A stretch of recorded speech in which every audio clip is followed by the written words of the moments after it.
नमस्कार, स्वागत है आप सभी का हमारे चैनल कृषि ज्योति पर। आज हम बात करेंगे कपास की फसल में लगने वाले सफेद कीट प्रबंधन के बारे में। और इस पर पूरी जानकारी के लिए हमारे साथ हमारे स्टूडियो में मौजूद हैं कृषि विभाग के सेवानिवृत्त सहायक निदेशक डॉक्टर मदन लाल जोशी जी। सर, आपको बहुत बहुत स्वागत है हमारे इस प्रोग्राम में। नमस्कार, राम राम। सर, हमें आप सबसे पहले ये बताइए कि सफेद मक्खी की पहचान क्या है?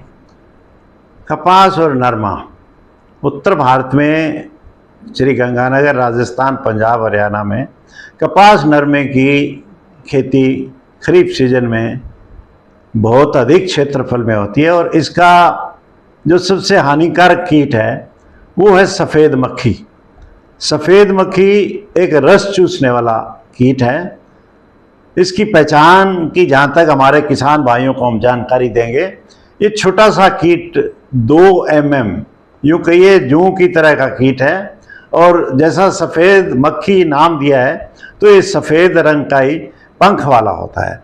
और ये कपास नरमे के पत्तों के निचले हिस्से में मिलता है। आपको अधिकतर झुंड का झुंड में मिलेगा, बहुत सी संख्या में मिलेगा। ये इसकी पहचान है। और ये रस चूसने वाला कीट है और सबसे ज़्यादा कपास नरमे की फसल को नुकसान करता है। सर, जो ये सफ़ेद मक्खी है जो कपास की फसल को नुकसान करती है, तो इसके लक्षण क्या हैं? जब ये नुकसान करने लगता है तो पत्तों में से रस चूस कर पत्तों का रस निकाल देता है। तो पत्ते स्वतः ही सूख जाते हैं, पत्ते पीले पड़ जाते हैं। और उन पत्तों के ऊपर ये गोंद जैसा चिपचिपा, शहद जैसा चिपचिपा पदार्थ भी छोड़ता है और वो फिर काले रंग का हो जाता है। अगर किसान भाई खेत में घूमेंगे जब इसके प्रकोप के बाद, तो उनके कपड़ों पे भी काला काला रंग लग जाएगा। ये इसके नुकसान के लक्षण हैं। और तब किसान भाइयों को सोच लेना चाहिए कि अब सफ़ेद मक्खी का प्रकोप कपास नरमे की फसल में हो चुका है। तो जैसे ये प्रकोप बढ़ता है तो इस मक्खी के जो नियंत्रण की व्यूह रचना है वो क्या हो सकती है? क्योंकि सफ़ेद मक्खी ने कभी कभी तो कपास नरमे की फसल का बहुत भारी नुकसान किया है, बहुत लंबे क्षेत्र में नुकसान किया है। और फिर इसके वैज्ञानिकों की टीम आकर इस पर नियंत्रण की रूपरेखा बनाती है। सबसे पहले हमारे किसान भाइयों को खेतों के चारों ओर जितने भी खरपतवार है, क्योंकि इसका जो होस्ट है, जो हाँ ये पनपता है, वो खरपतवार में है। पीली बूटी, कंगी बूटी और कितने ही प्रकार के खरपतवार है, वो सारे हटा देने चाहिए। सबसे पहला तो व्यूह रचना में ये करना है कि खरपतवार को नष्ट कर दें।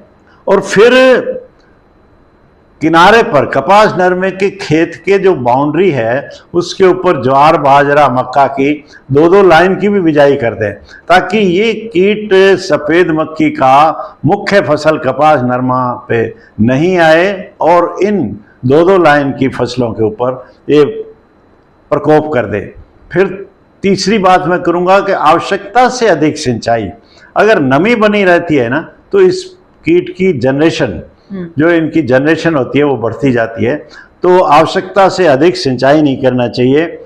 और बिजाई के 30 दिन के बाद नियमित रूप से फसल की मॉनिटरिंग करते रहें। और सबसे पहले जो हमें नीम युक्त दवा है वो उसका प्रयोग तो तुरंत फसल के 50-60 दिन की होते ही कर देना चाहिए। इसकी व्यूह रचना में सबसे पहले ये काम किसान